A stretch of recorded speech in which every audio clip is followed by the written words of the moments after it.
This could be football's youngest chairman. But how has a 23-year-old ended up running this non-league club? His journey is a surprising one, from club physio to the boardroom. But can he help a club that is living in the shadow of its noisy landlords succeed on its own? What's his plans to grow the club, bring in new fans, and survive in the competitive non-league world? Plus, we'll be revealing our top 3 tips to help your non-league club. How does the club's physio become the youngest football chairman at 23 years old? Yeah, it's such a strange one because I've been with Ensign for about 3 or 4 seasons now, and I've been doing the injuries, and I've really enjoyed that. And it was funny. My girlfriend's in the committee room, and we was having KFC before a training game. Can you imagine? I'll be chairman, and we do it together, and we went to the training afterwards, and then it was asked. It said, "Mr. and Mrs. Chairman." I thought, oh, how strange is that? That we was literally talking an hour before about this, and then I was asked.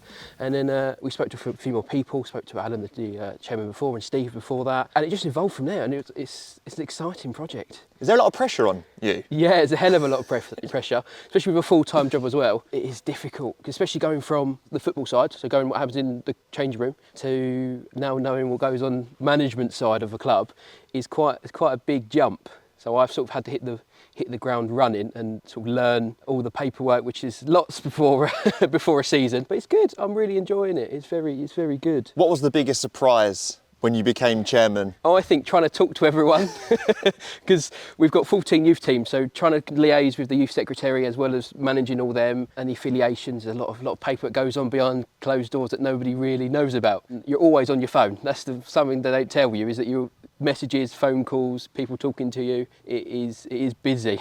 What are the day-to-day roles of being a young football chairman? Yeah, so in between my own job as an osteopath, it's answering messages and calls. I was late last night talking to the reserve team manager. He had a bit of a tricky game, so I was liaising with him.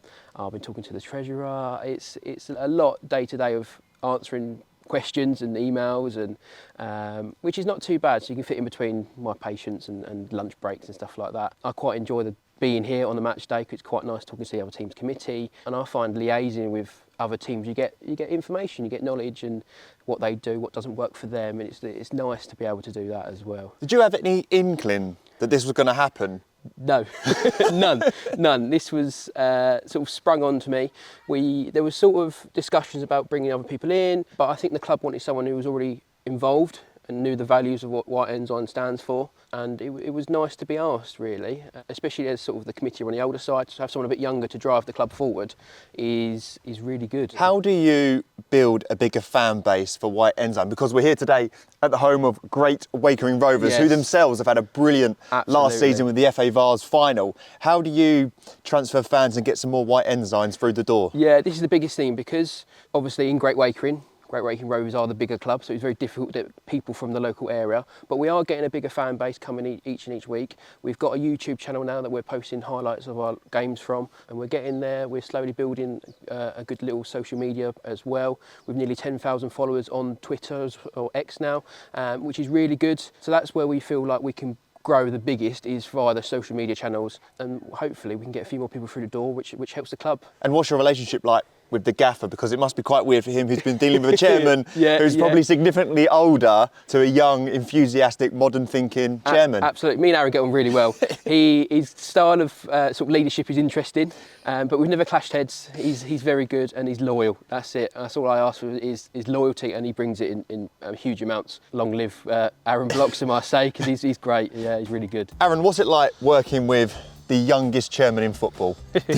It's a bit different. Oh, it's a struggle, this one.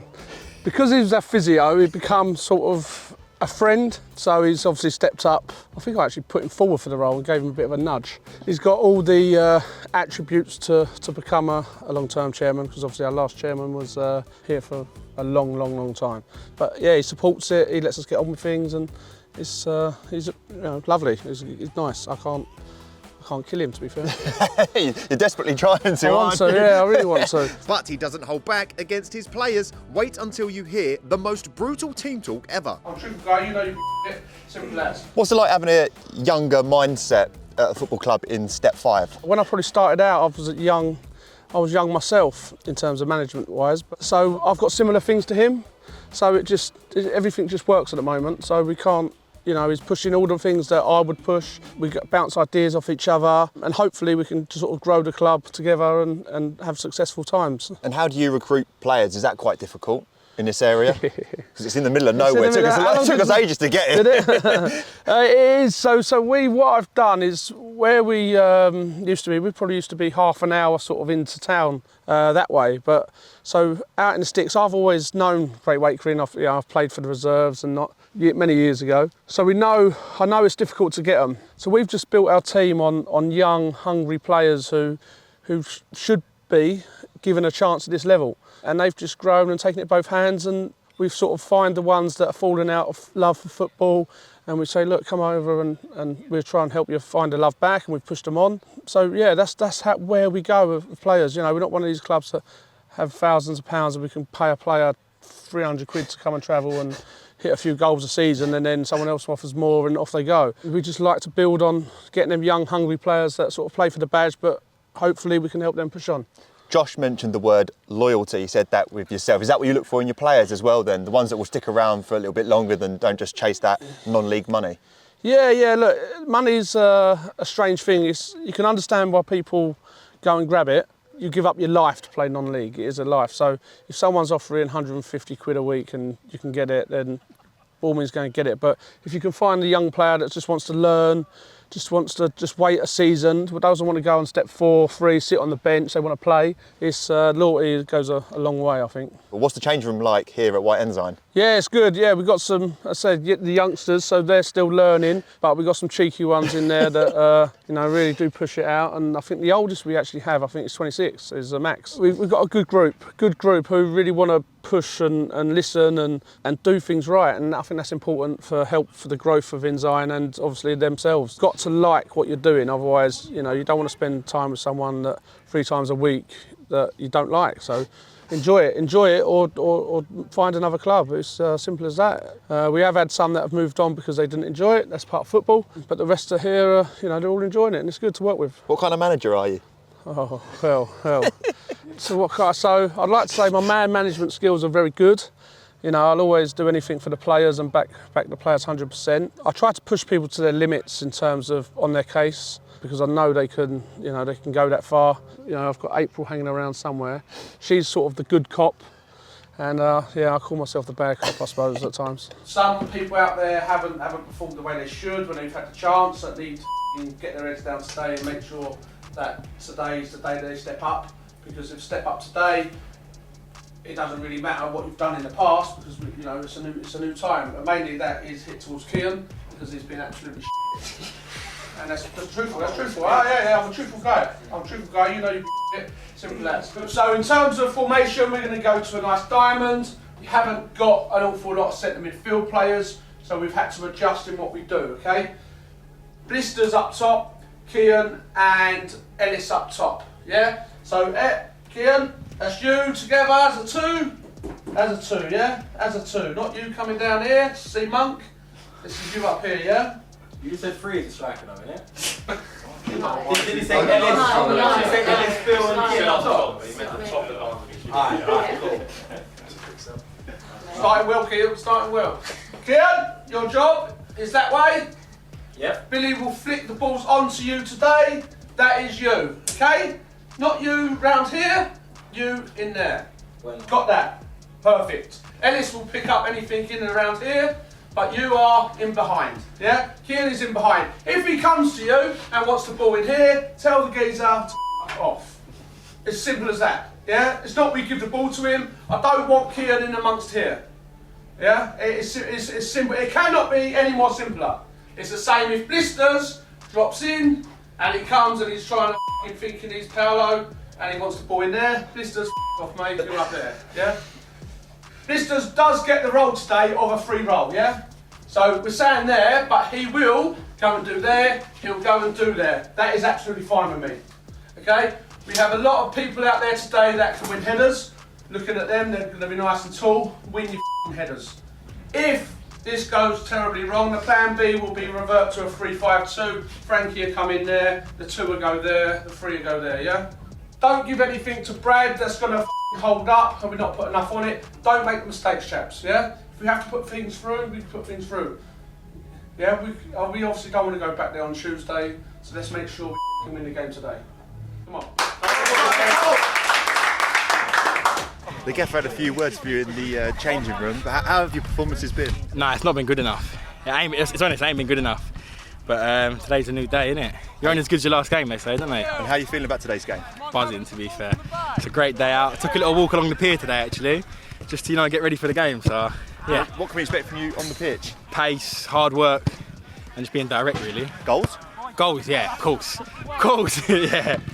Have the players given you any stick? Because they know me as a person, I've treated them, I've massaged them, we've had so much good banter in that change room. To then be the head of the club, they feel like they know me, and I think that was what we missed in previous times. So it's really nice that they can feel like they can talk to me, they can confide in me, they can have banter with me, because our club is very young in nature. One of our youngest players is 16. We're pretty much an under-23s team, bar a couple. So I'm in that category as well, so I know what they go through day to day, and it's really nice to be able to sort of resonate and get involved with them as well, because they know me on a better level. The banter in the changing room can be ruthless, especially if this is your reason for skipping training. He had to get his eyelashes done by his missus for her eyelash business. Who was that? And there's plenty more terrible excuses coming up. What's the ambition for the football club? Is it to have your own stadium one day? Yeah, that's the plan. I'd love to have our own stadium. Obviously, it costs a lot of money. How do you go about getting the money for that? Yeah, so hopefully if the social media goes off, we'll start making money from the social media side. For a little club like us, sponsorship is a huge thing. So we try and get out there with sponsorships. We've got really good sponsors this season, and hopefully we can build on that as each season comes along, really. And what's that derby like with Great Wakering Rose? They're in your league. It's very tasty. It gets very heated quite quickly. The last one was, very good. We ended up losing right at the end. It was a worldie free kick, which is, you can't do anything with them. Yeah, that happens. But it does. But we have a good relationship with Great Wakering. They've got some really good people in the club themselves, so our relationship with them is quite good. But it is a good derby. We do get a few hundred people down for games like that, so it is a good game. Do you think non-league football moving forward needs more like-minded people like yourself to come in and bring fresh ideas? Absolutely. I think sometimes you get a bit stagnant, and what you've done in the past is never got to move with the times. You have to move with the times. The technology world is very fast-paced, and if you don't jump on it, you're going to miss it. So I think it's important that we get younger people into the management side of stuff. I think as younger people tend to play themselves rather than be part of the sort of managerial side of running the club. So I think it would be good to get more people into sort of running their own football club.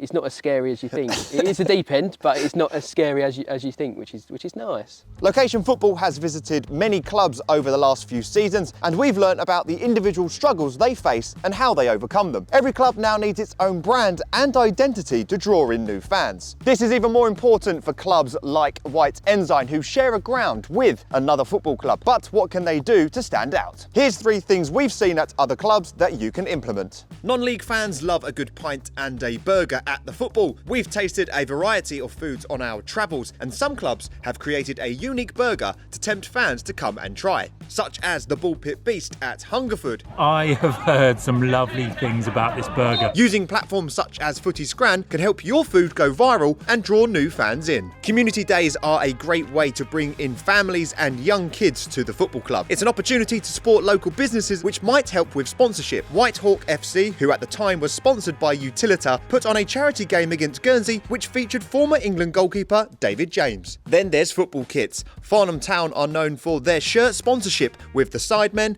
Pitchside and No Two Ways. But the exciting kit design makes it desirable to many football fans. Coming up with your own unique design and stepping away from original kits could be the way to go. Non-league players are a funny bunch, and they can come up with some incredible stories as why they've not made training. Have you had any experiences with players in the past that have given you some just absolute beautiful excuses that you just know are absolutely terrible?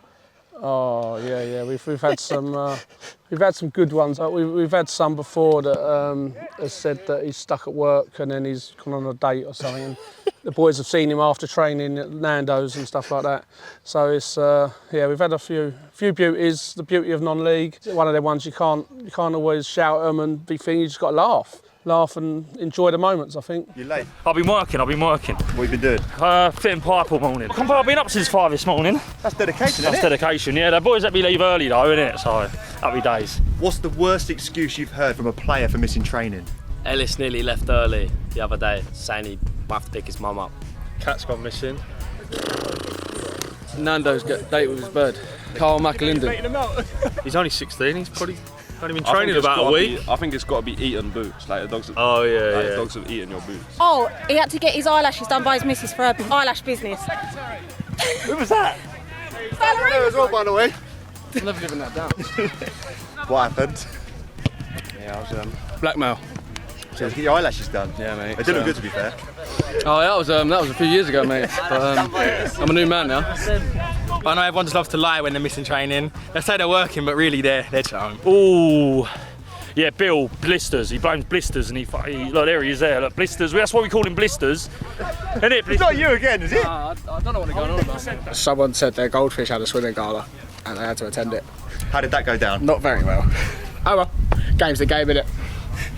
Have you got any non-negotiables when you sign a player or what you expect? Yeah, just be truthful. If you're speaking to a club and they're offering you something or whatever, just say to us, look, this club's saying this, that I'm offering this. I'd rather have the truth than find out further down the line that they're at Nando's on the date. Yeah, sitting Nando's on the date, or you're having a break and you're just lying to us. So just don't lie. Huge game today in the FA Cup. I believe if you do qualify, that's the furthest the club have ever got. But you're missing a few players today. Some of them are on holiday. Yeah. So we've got holidays, we've got injuries. I think we've actually got about 8 out, which is disappointing because a lot of them have been starting the season and we've had a good start. But we've got players that haven't had a chance yet. What a game to have a chance in. I have faith in all of them, so I want to sign them. Hopefully they can go out there and give a good performance, because if we get through, it's massive for the club. I think 1,500, to the prize. So that'd be nice to bring that home. And how do you like your team to play on this lovely pitch here at Great Wakering? It's a bit long though. It's a bit long. It was a little bit long underfoot, but no excuses. So look, we can mix it. We can play. We're a team that can do a few things, to be fair. So it's going to be an interesting day. The way we're setting up a little bit different, just to suit the type of players we've got out there today. As long as they give 110%, as long as you can see them running, as long as you can see them shutting down, closing, pressing the ball, everything like that. I'm 100% sure that today you'll see a team out there that's going to want to win, regardless of who's out there. They'll press the ball over the pitch, and they'll be a bit patient when we've got the ball, and hopefully we'll come away with the right result. This team is not weak by any means. Everyone here deserves to be where we are, even you, Keane, no matter what Block says. You deserve to be on this pitch.